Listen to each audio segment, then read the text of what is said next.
ఏమి పెళ్ళయ్యాక హనీమూన్కి రాకెట్లో వెళ్తావా? ముహూర్తం 8 గంటలకే. ఏమిటి అంత రెస్ట్లెస్ గా ఉన్నావు? మా బంధువుల అమ్మాయి హాస్పిటల్లో ఉంది. నేను వెళ్ళకపోతే మంచినీళ్ళు కూడా ముట్టుకోదు. తొందరగా వెళ్ళాలి.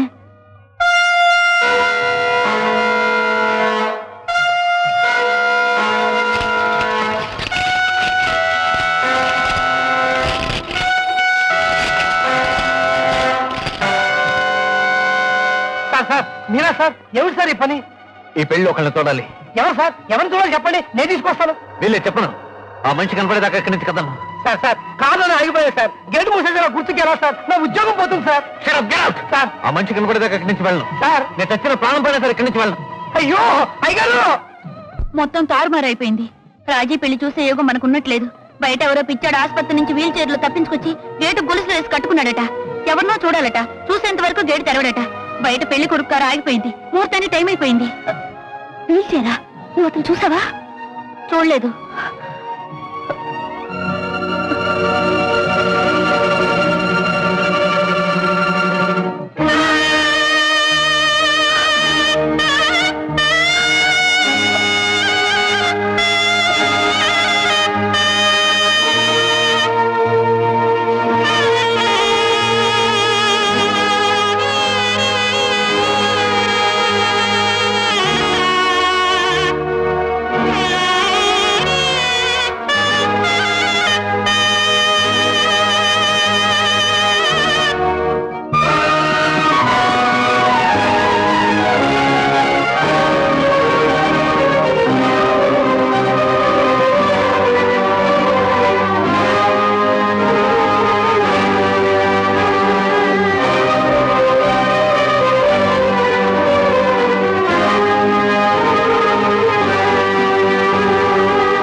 నాతో చెప్పు బాబు, ఎవరా రాధ?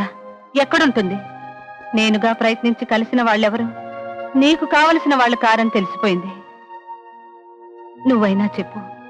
చిన్నప్పటి నుంచి నువ్వు కోరుకున్నవన్నీ తెచ్చిచ్చిన కన్న తల్లిని ఈ రాధను తెచ్చివ్వలేనా? చెప్పు బాబు. వద్దమ్మా ప్లీజ్. నన్నెందుకు ఇక్కడ తీసుకొచ్చావు? రాధ ఎవరో మీకు కావాలి అంతేనా? అవును. ఆమె ఆల్మోస్ట్ పెళ్ళైపోయిన అమ్మాయి కింద లెక్క. బాబు అందుకే ఆనందం ఆమె పేరు బయటికి చెప్పడం లేదు. కానీ నాకు తెలుసు. చెప్పు బాబు. నిజం చెప్తే ఆనంద్ కోపం వస్తుంది. కానీ ఆనందం వల్ల ఎన్నోసార్లు నేను బేవాసుగా సహాయాన్ని పొందాను. కనీసం వాడి అవసరానికి సహాయం చేయకపోవడం అన్యాయం అంటే. అందుకే చెప్తానంటే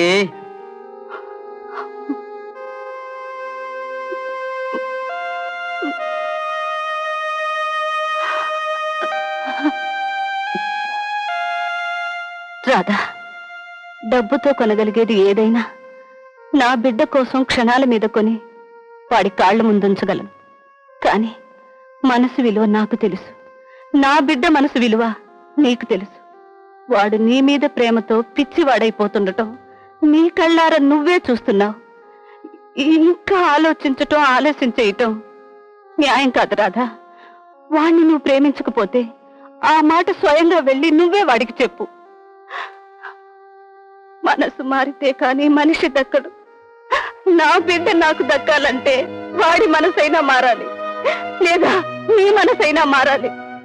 ఈ సమస్యకు పరిష్కారం నీ చేతుల్లోనే ఉంది. చెప్పు రాధా, ఏం చేస్తావో చెప్పు. నన్ను ఆలోచించుకోనివ్వండి, కాస్త కడువివ్వండి.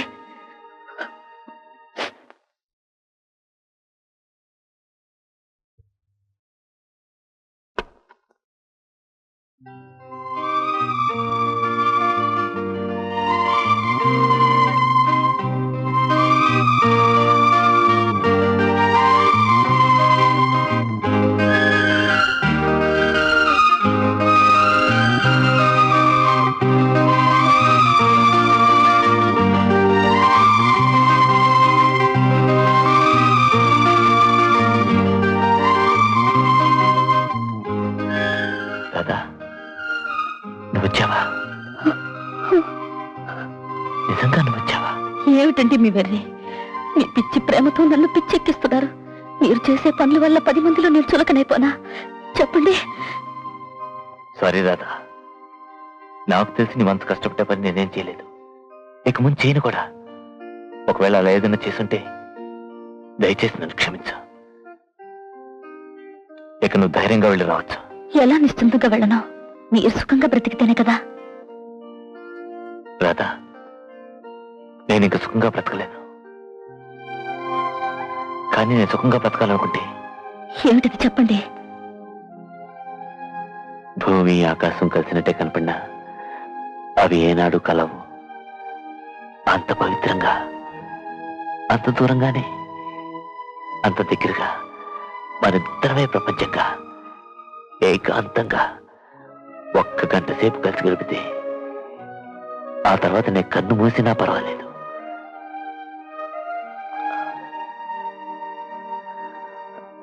అనుమతిస్తావా?